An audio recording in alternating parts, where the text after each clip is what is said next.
Welcome to the Arthur R. Marshall Loxahatchee National Wildlife Refuge.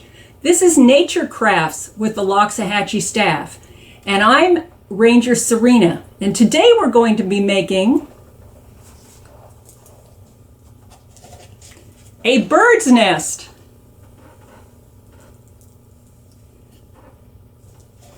So, what you're going to need is you're going to need a paper bag. You're going to need some sticks. Got some here. Smaller the better. You're going to need some leaves. You can get some little pieces of paper. I got some dryer lint. You're going to need, if you have yarn or fabric, little strips of fabric, anything that you think might be good for nesting material. And the main ingredient you're going to need is some dirt and some water, because today we're going to be making mud. So you may want to do this activity, this nature craft, outside.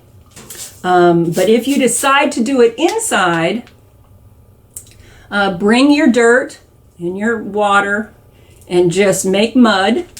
But have your place where you're going to actually do your craft, make sure that it's covered with plastic or newsprint like I have here. I have some cardboard underneath, so I'm not going to get my table, my surface, all dirty, because I think that Mom and Dad would not be happy about that.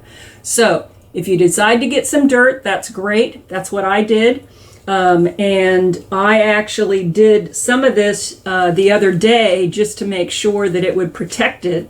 But what you're going to do is you are going to take your paper bag and you're going to fold it down. The paper bag is going to be the vessel where you're going to make your nest from. Okay, so it's going to be the actual nest itself. So you're going to fold it down.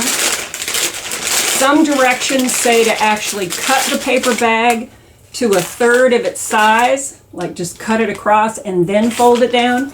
I felt that for the ones that I made, that it would be better to just have some extra sturdiness at the. And so what you're going to want to do is just make it so that it will be able to be solid on the ground. Then you're going to take, and I have some dirt, but you're going to just make mud. And you're going to take the mud and you're going to just push it all around. You're going to push it inside the bag. You're going to push it up the sides of the bag. I did a lot of this yesterday because I wanted it to dry. But you're going to take and just push all of it up on the sides, around, and make sure that the mud is covering every part of your paper bag. So make sure that it's a little bit even. You know, it doesn't have to be completely even, but just make sure that there is mud everywhere. Some people have used, actually for this activity, they've used gloves. I actually just loved getting my hands dirty. I like that kind of thing, so I just went ahead and used my own hands. But you can actually use gloves as well if you feel concerned. So once you actually have it completely covered, your actual container, if you want to call it that, which will be your nest because it's going to be rounded out. Then you can just take small twigs. I would say the smaller the better, really little thin stuff, and just break them and put them in the bottom here and up the sides. Because think about it, when you see birds flying through the air and they have something hanging out of their mouth, it could be a piece of Spanish moss. It could be some leaves like this. What are they doing? They're actually going back to build their nest to make it all soft and nice for for the eggs that are going to be sitting there.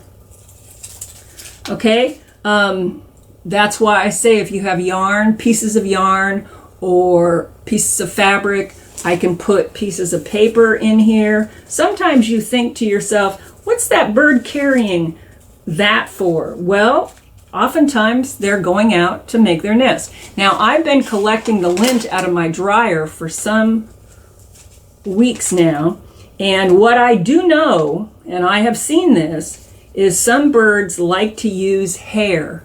So if you've been brushing your hair and you have some of the dead hair and you've got it in your brush and you happen to let it float, blow in the wind and blow away, sometimes birds pick that up and they will use that, even that, to make their nest with. So this looks pretty nice if I was a bird and I wanted to put my eggs in here. But after you've done that and you've made it so that you feel like the bird might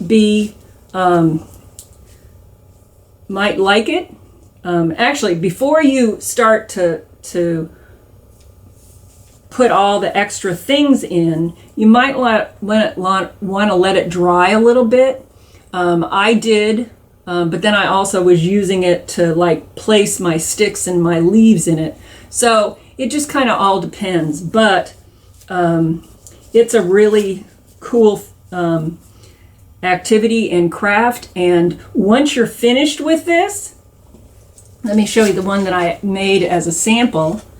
Once you're finished with this right here, you can go and set this outside. You can set it between two crooks of a tree, two branches of a tree, the branch and the trunk of a tree. You can set it on the ground someplace, and you'll be surprised. Some of the birds might come and want to actually use it, okay?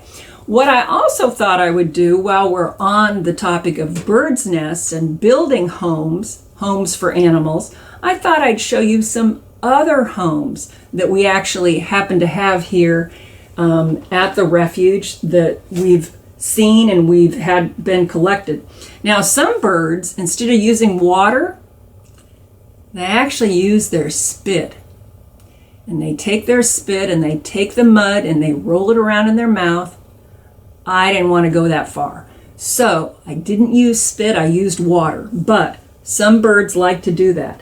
This bird here is an actual nest.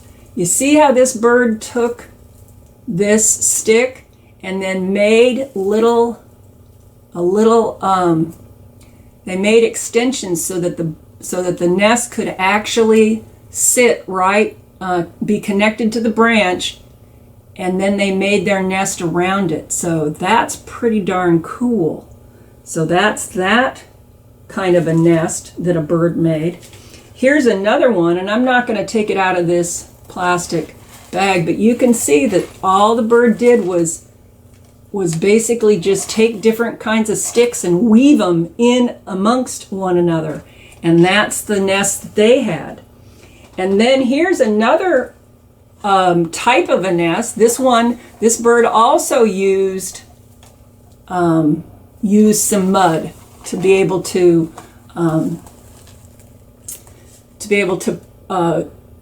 make the hollow of the nest. So, but also used some reeds and some vines to do that. I also wanted to show you another kind of nest, and this is not from a bird. This actually fell out of my tree in my backyard, fell onto the ground after a rainstorm, and I brought it to the office thinking that I might do this nature craft because I thought it was fascinating. This is actually another kind of nest. This is not a bird's nest. This is how big it is. Can anybody think about what this nest might be? What it is it's full of leaves on the inside, and it's actually a bunch of vines and just pieces of plant material, and it's been woven around and it's pretty large. So anyway, I thought this was pretty neat because it just fell right out of the tree, right onto my grass in my backyard. So if anybody can guess what that is, let us know. But I'm going to go ahead and let you know what it is. It's a mammal. So if you were thinking along, because it's not a bird, but if it's a mammal, and it's a small mammal, this is actually a squirrel nest. A squirrel nest, a gray squirrel. So that's how big their nest can be. But anyway, I thank you for joining us. And again, once your nest is completely dried, you can certainly go ahead and put it outside, and you never can tell. You might get a family, mama and papa bird, being able to use your nest, and they wouldn't have to even make it. So thanks so much for joining us at the Arthur R. Marshall Loxahatchee National Wildlife Refuge. We'll see you next time. Bye-bye.